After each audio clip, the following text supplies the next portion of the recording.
नागपुर के अंबाझरी थाना क्षेत्र में हुई सेंधमारी का पुलिस ने खुलासा कर दिया है। घटना 4 से 10 नवंबर 2025 के बीच हुई थी, जब फरियादी परिवार गांव गया था। घर लौटने पर पाया गया कि दरवाजे का ताला टूटा और लोहे की अलमारी से सोने के गहने और महत्वपूर्ण कागजात चोरी हो चुके थे। अंबाझरी पुलिस ने अज्ञात चोरों के खिलाफ मामला दर्ज कर जांच शुरू की। गुप्त सूत्रों से सूचना मिलने पर पुलिस ने संतरी मार्केट नागपुर में छापा मारा और सागर उर्फ भांजा अशोक वर्मा को गिरफ्तार किया। पूछताछ में आरोपी ने कबूल किया कि उसने अपने 2 साथियों के साथ मिलकर चोरी की थी। आरोपी के कब्जे से दोनों मामलों का कुल 4,61,000 रुपए का माल बरामद हुआ। पुलिस ने बताया कि गिरफ्तार आरोपी पहले से रिकॉर्ड में दर्ज आरोपी है। गिट्टी खदान पुलिस और वरिष्ठों के मार्गदर्शन में यह कार्रवाई की गई। अन्य आरोपियों की तलाश जारी है और पुलिस सभी को जल्द पकड़ने के लिए सक्रिय है।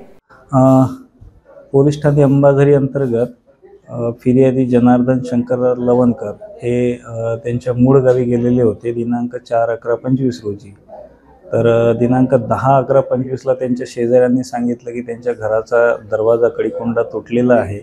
यावरून त्यांनी घरी येऊन बघितले असता त्यांच्या घरातली रोख रक्कम आणि सोन्याचे आणि चांदीचे दागदागिने असा काही किमती दस्तावेज अज्ञात आरोपींनी चोरून नेलेला होता। याबाबत फिर्यादींनी दिलेल्या तक्रारीवरून पोलीस ठाणे अंबाझरी येथे अपक्रमांक 537/25 याप्रमाणे गुन्हा दाखल करण्यात आलेला होता। सदर गुन्ह्याचा तपास डीबी पथकाचे अधिकारी PSI मेश्राम यांच्याकडे देण्यात आलेला होता।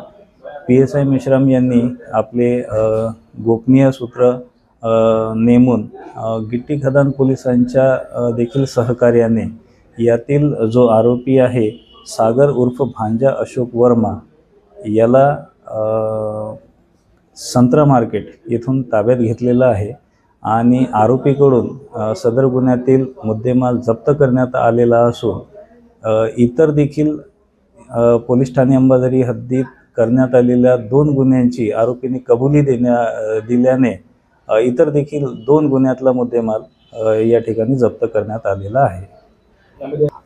एकूण आता पावे तो 4,61,000 रुपयाचा मुद्देमाल रिकवर करण्यात आलेला असून इतरही यात 2 आरोपी असल्याचे निष्पन्न होत आहे आणि त्यांचा तपास सुरू आहे। पकडण्यात आलेले जे आरोपी आहेत हे रेकॉर्डवरील आरोपी आहे। या देखील हे जबरी चोरीच्या तसेच घरफोडीच्या गुन्ह्यामध्ये सामील आहेत। हे